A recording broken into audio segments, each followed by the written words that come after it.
Veux-tu m'épouser ? Demande un concierge à une femme rencontrée il y a quelques semaines.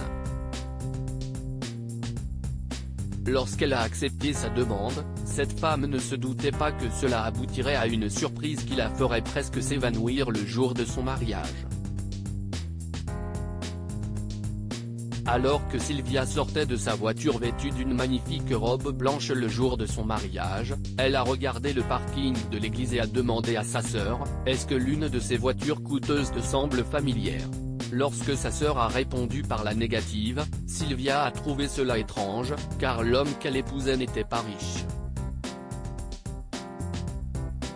En fait, il travaillait comme concierge dans son quartier, et Sylvia était sûre qu'il n'avait pas d'amis ou de famille qui pouvaient s'offrir des véhicules coûteux. Peu importe, elles doivent appartenir à quelqu'un d'autre, se dit Sylvia avant que ces demoiselles d'honneur ne l'aident à franchir l'entrée de l'église. Elle est restée dans la salle d'attente jusqu'à ce que sa mère ne l'appelle à l'extérieur. « Viens, Sylvia », a dit sa mère. « Il est temps pour toi de marcher dans l'allée avec ton père. »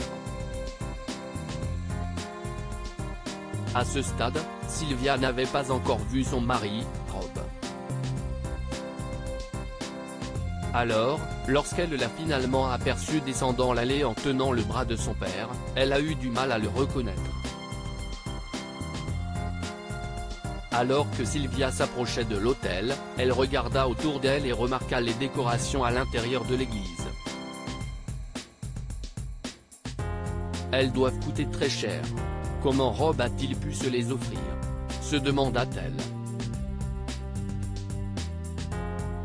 Dès qu'elle a atteint l'autel et regardé Rob, elle a senti sa tête tourner.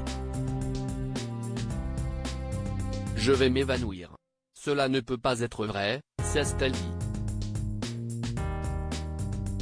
L'homme qu'elle prenait pour un concierge l'attendait à l'hôtel, avec l'air d'un millionnaire, portant une tenue de créateur et des chaussures de luxe.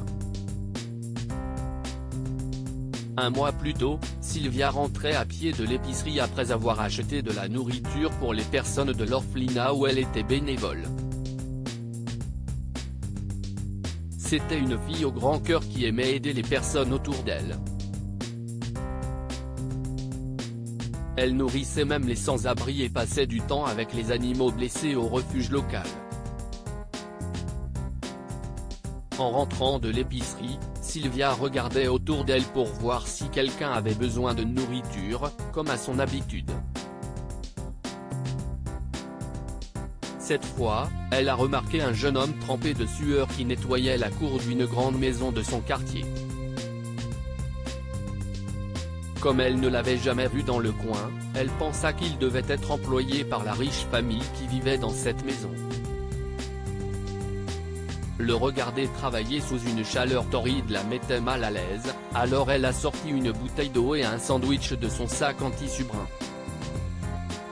« Voilà, monsieur. CIST pour vous », elle lui a tendu la bouteille d'eau et le sandwich. « Pour moi ? Oh, CIST si gentil de votre part », répond l'homme. Vous devez avoir faim après avoir travaillé si dur. Avez-vous commencé à nettoyer les jardins de ce quartier récemment ?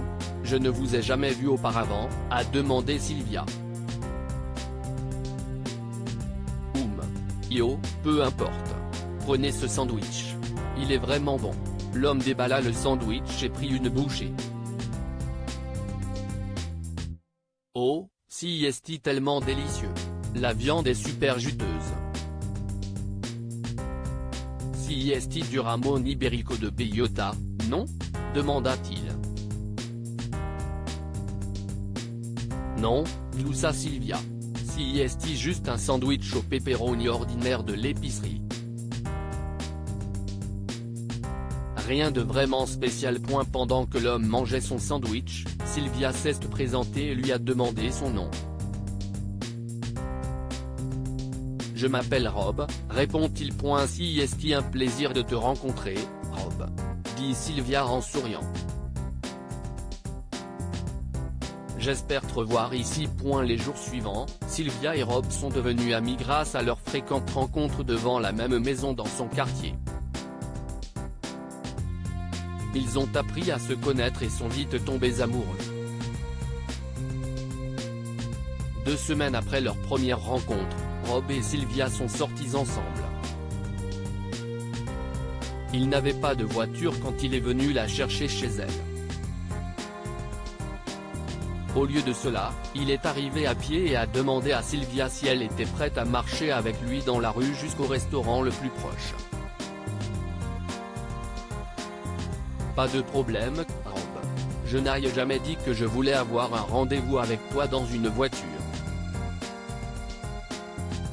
Elle lui a pris la main et ils ont commencé à marcher vers le restaurant. Alors, que fais-tu en dehors de ton travail ? Demanda Sylvia. Rob était surpris de la voir s'intéresser à ses loisirs. Personne ne m'a jamais posé cette question auparavant. Tu es la première femme qui veut réellement me connaître, a-t-il dit. Oh, vraiment ? Si est une question tellement basique. Sylvia s'est mise à rire. Après avoir dîné et appris à mieux se connaître, Sylvia et Rob marchaient dans la rue quand soudain, Rob s'est arrêté et a pris la main de Sylvia. Que fais-tu ? Demande-t-elle. Veux-tu m'épouser, Sylvia ? Lui demanda Rob sur un genou. Rob ? Oh mon Dieu ! Sylvia a couvert son visage avec ses mains. Oui. Après l'avoir enlacé, Rob a dit, tu vas avoir une surprise. Quelle surprise ? Demanda Sylvia. Je te la révélerai le jour où nous nous marierons, dit-il en riant. 2 semaines plus tard, Rob se tenait devant l'hôtel, et Sylvia le regardait avec des yeux grands ouverts. Pendant tout ce temps, elle pensait que Rob était un concierge, mais en réalité, il était millionnaire. Je ne t'ai jamais parlé de mon entreprise parce que je voulais être sûr que tu étais la bonne, lui dit Rob. Que veux-tu dire ? Demanda Sylvia, étonnée. Tu as été la première fille à avoir été impressionnée par ma personnalité, et non par ma fortune. Tu ne t'es jamais soucié de l'argent. Mes intérêts, ma nature et mes valeurs étaient tout ce qui comptait pour toi, et si est ce qui m'a fait tomber amoureux de toi, Sylvia. Rob lui a pris la main. Je cherchais déjà une fille, et quand je t'ai rencontré, j'étais presque sûr que tu étais la bonne. Tu sais ce qu'il y a de mieux chez toi ? Demanda Rob. Tu n'as pas besoin de beaucoup d'argent pour profiter de la vie. Tu trouves de la joie dans les choses les plus simples, comme passer du temps avec les pauvres et nourrir les chiens. Tu es la femme que j'ai toujours voulu. Ce jour-là, Sylvia épousa un millionnaire au lieu d'un concierge et célébra ce grand jour dans l'un des restaurants les plus chers de la ville. Elle n'avait jamais imaginé que sa gentillesse allait positivement changer sa vie de cette manière. Que pouvons-nous apprendre de cette histoire ? Il faut toujours regarder la personnalité des gens, et non leur richesse. Sylvia était prête à épouser Rob, même si elle savait qu'il ne possédait pas de voiture et n'avait pas beaucoup d'argent. Elle l'aimait pour sa personnalité. Soyez gentil avec les personnes qui vous entourent. Comme Sylvia, nous devrions aider les nécessiteuses autant que nous le pouvons. Tout le monde n'a pas la chance de pouvoir s'offrir le luxe de la vie. Partagez cette histoire avec vos amis et votre famille. Elle pourrait illuminer leur journée et les inspirer.